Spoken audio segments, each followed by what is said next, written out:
Would you rather impress a scout during a trial or before the trial even begins? Alright, so a lot of guys are concerned about how their trials are going to go, and are they going to do this right, they're going to do that right, but there are guys who they're just going to the trial for formal purposes, but they've already gotten into the team. Meanwhile, you are busy worried about the outcome of this trial because you didn't prepare ahead of time. Alright, there's a way to put yourself in an advantage position when it comes to football so that you can achieve your dreams faster, so you're better positioned into winning in general. Right, I'm going to share a quick story of my story about what happened when I was in the Chelsea Academy when I was younger. It was like a summer academy. It wasn't like the full academy, right? But basically in this academy, basically they'll decide whether they want you into the official academy or not. So it was it's not a tryout, but it's I was there for 2 weeks. It's like a trial, but like a 2-week trial. It's not like a 1-day trial where it's that's it, But I'm telling you this story because, generally speaking, that was my first experience of seeing bias when it comes to football or soccer or whatever you want to call it, right? Because that was my first experience of seeing that even if you're a good player, they can still disqualify you.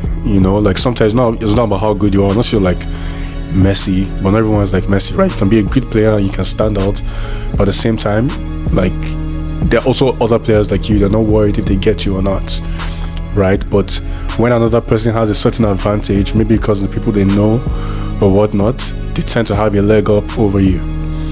Okay, so basically I was 12 years old, so this was 10 years ago, something like that.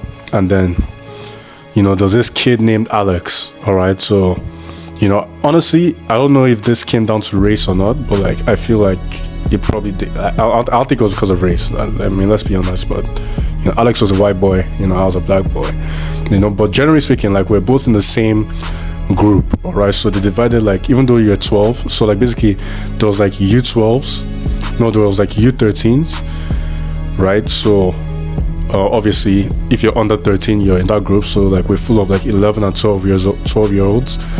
And then there was I think it's U15s, right? So 13, 14, 15, something like that, right? So my goal was, they told us U12s that some of us could be promoted to the U15s, if we show we have the ability or if we do well in certain things or whatnot. So that was an incentive for us to work harder and basically do more so we can get promoted, right? Okay, great. So basically I was in the trial, and I won't say I was the best player there because it was 10 years ago. I was 12, so I don't remember everything too specifically, but I know that I was slightly bigger than a lot of the kids, for one, because I don't know, I feel as a black kid you tend to be bigger than most white kids at 12 years old. I don't know, this is just my opinion, right? But I was fairly bigger than some of the kids there, and I was also a decent player, right? I had enough technical skills to do decently, from what I remember. Yeah, I'm not gonna say I was the best because I feel that's cocky, that's arrogant, especially if maybe I wasn't. I just don't remember things too correctly, but I was definitely good enough where I felt I could be promoted to the U13s, and I was actually close to getting promoted to the U13s. But basically what happened, there was this kid called Alex, and basically he too was also trying to get promoted to U13s, and me, him, and there was I think 2 other guys that were being looked at more specifically, right? And essentially what happened is they decided to promote me, I think, or something like that. I don't remember too specifically, but then Alex started crying about how his injuries were preventing him from playing well, things like that, whatnot, and his parents got involved from what I heard, and the coaches then ended up promoting him to the U13s over me. Okay, and I just remember that, and I was I didn't look at people the same way after that, because I was just shocked at how things can just change so quickly, right? There was no Like it wasn't boiled down to like, okay, me and Alex, who was better, right? It was boiled down to the fact that he was crying, and there were people in higher positions that got involved, and there was nothing I could do, right? And it was just like, wow, you know, like, I can't believe this just happened, right? So my point of this story was, you know, people are influences when it comes to your success and things like your football trials, right? So it's very important to put yourself in advantageous positions, right, before you even start that trial, you know, whatsoever, right? So I'm going to give you 5 points that can help guide you there, right? So the first thing is you need to identify potential mentors. Okay, so right, having a mentor is very important when it comes to soccer, right? Because a mentor who has been down that road, or at the very least understands the path, right, compared to you, understands more about that path compared to you, you know, will at least help navigate you through that road better, right? So there's no one teaching me how to like things like I told you what happened with Alex. Nobody was teaching me how to like improve like my networking aspect, so that, you know, for example, if I knew that your parents could get involved or whatnot, maybe I would have told my parents about the situation. My parents didn't know about the situation. They weren't really involved. I mean, they put me in the academy, but they weren't really involved in like, oh, how is he doing so far? Like, what does it take for him to get promoted? No, they weren't involved in that aspect. It was just like, oh, just go play football and that's it. You know, I'm still grateful for them for putting me in the academy still, but like, you know, again, if I knew all that, if I had a mentor that told me all that, I'd have asked my parents to be a little bit more involved if they could, or at the very least, he could help me get involved, you know. But having a mentor will allow you to kind of understand things better, because the truth is, when you're younger, and I know a lot of people watching my channel, a lot of people that have contacted me for help, they're around the ages 12 to 15, you know, so young, right? So you're very young, so you really don't understand some of the things life will throw at you, right? I know you think you understand, you have a fair understanding based on maybe the internet or some of the things you've watched or some of the things you've heard, or even my story, and you understand how things work in a way, but you don't deeply understand it because you're still young. You don't have enough like bad experiences to like shape your mindset enough where you change your action, like what I'm talking about right now, you know. That's why it's very important to have a mentor, right? A mentor will help guide you, not just also in like the networking aspect, but also your training aspect, your mindset. Like that's even the reason why I created this channel too, right? So that guys can start, like, because when I was younger, I didn't have anyone like, there were like soccer YouTube channels where they would like teach you how to train. Maybe some ex-pro player will come and say, you know, oh, this was my experience going pro, whatnot. But like, I don't think they were really involved in terms of like, oh, I'm watching YouTube videos and it's like this kind of thing where I'm just talking one-to-one, right? There wasn't enough of that. It was just more of like kicking the ball, showing you drills, whatnot, which is good, right? They can, like, that's good. Like, you guys can watch that too, you know. But I feel like just having that ear to just listen to a mentor talk and getting advice and just constantly building your mindset based on the advice is very important, right? If you like the advice, you like it. If you don't, you don't, right? But at least you're just hearing someone's experience. It's like you're talking to someone and just kind of improving, right? I feel like that's invaluable, right? So that's what I'm trying to give you guys. Okay, so having that mentor is very important. Okay, also, right, number 2, all right, I told you number 1 is having a mentor, right? Because again, a mentor can help you guide you down that path. But number 2 is having coaches who share your vision. Okay, so when you're trying out for teams, all right, it's very important that you're working under a coach you like. Okay, because when you're working under a coach you like, all right, you guys have a connection. It's going to play you more. You guys have a good relationship. You guys build that relationship. And it's so important because let's say you leave that team and you go to trial for another team. That coach may know a coach who's at the trial, or he may know another coach, or like, you know what I'm saying? Like, coaches tend to have a network with each other, which means like he'll put in a good word for you at the trial, which means that when you're at the trial, right? That coach will look specifically at you, even though generally, like, if you didn't have that network of coaches, like, and you played well, he'll look at you, be like, yeah, he's a good player, whatever. But if that coach puts in a word for you and you played well, right, all of a sudden it's not like, oh yeah, he's good. It's more like, yeah, he's good, we'll take him. You know what I'm saying? It turned from like, oh yeah, he's good, you know, I'll definitely think about it, whatever, from yeah, he's good, I'll take him. You know, there's a big difference, right? So you have to be able to like engage with coaches who share your vision, because that's what's going to take you to the next level. That's what's going to elevate you and build more success. All right. So again, right, make sure you're with coaches who share your vision, right? And the right coach too will also improve your footballing skill as well, right? Because you learn a lot of things from coaches. For example, I'm playing with a coach right now, and honestly, he's one of the best coaches. I'll say one of my top 5 coaches, right? There's this other coach that I really love that I've had back in Nigeria, but this coach right now, what I like about him is the tactics he's showing me, like when we're training as a team, right? The way he uses tactics and the way he uses me the tactic, I see football in a different way because of him. Because back then, most coaches I couldn't really, maybe because I was younger and now I'm older, right?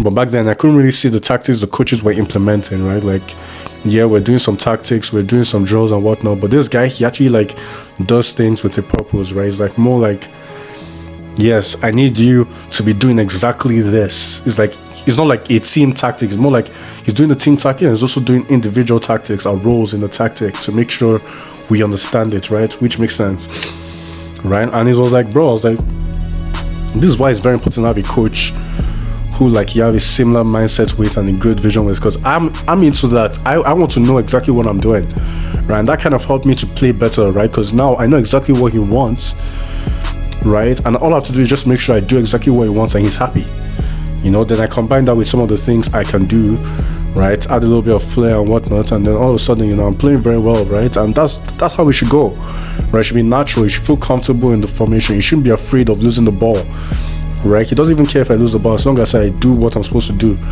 right? It's up to us as a team to play well and support each other. You know, that's how football should be. When I was young, I was afraid of losing the ball. I was afraid of messing up, and that affected my mindset because I couldn't play football the way it needed to be played, you know. And I'm not going to say it's the coach's fault, you know, like it's also up to me to be able to get over that. But at the same time, if I had a coach who explained these kind of things to me and told me, don't worry about losing the ball, just play what you need to play, bam, bam, bam, play like this, I'd have had confidence in myself slowly to do enough. Do you know what I'm saying? Like, people just need confidence. Like those people, if you're afraid of making mistakes on the field, it's simply because you don't have enough people putting confidence in you on the field, right? When you have enough people put your confidence on you in the field, you perform well, right? So guys, very important to engage with coaches to share your vision. All right. Number 3, surround yourself with like-minded peers, right? Guys, this is very important, right? Because let's say let's say you're playing for a team before, right?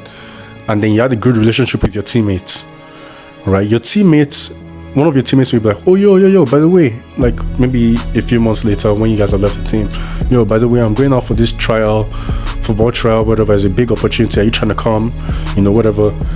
And you'd be like, yeah, of course, you know. But it's because you had a good relationship with him, he was able to think about you and say, yo, I like this guy. Let him come with me. We'll have a good time, right? And all of a sudden, you're in a trial you won't have known about, and it could be a good team that could lead to you going pro. You feel me? That's why it's very important to have that like-minded peers, build a good relationship with your peers. And to add to that, if you guys are playing together, because you guys know each other, you're likely to have fun with the ball with each other, pass the ball to each other, play your football more naturally, especially if you guys have been in the same team before, you know, things like that. Very, very important, guys. Very, very important, right? So surround yourself with like-minded peers who can help you build your skill level and your network as well. Okay?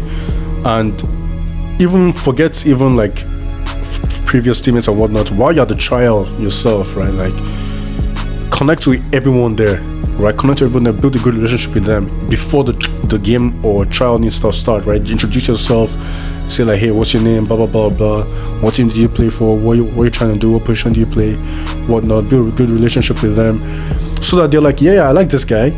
You tell them, yo, let's pass the ball with each other a bit before the game starts.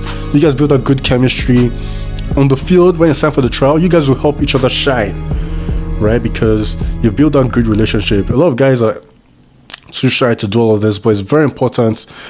Honestly, people, the way to success, especially with football, is people, right? Like skill level, yeah, obviously you need to be good to a certain level, right? But honestly, in this day and age, 2024, I don't believe you need to be necessarily like Messi to go pro. You need to know people who can put you in advantageous positions, not just coaches or mentors or people higher up. Even people in your same level can put you in advantageous positions just because of people they know, or how you guys help each other on the field, right? So very, very important, right? But you have to be like-minded people, because if you have people who are not taking soccer seriously or whatnot, and those are the people you're surrounding yourself with, then you're going to behave like them, right? Like they're probably not going to train hard.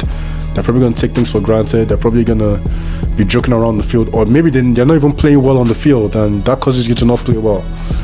Things like that, bro. So that's why you have to be like-minded people that will help you play well, right? So that was number 3. Now number 4, right? You guys need to leverage social media, all right, to your advantage, right? I mentioned this in my previous videos as well.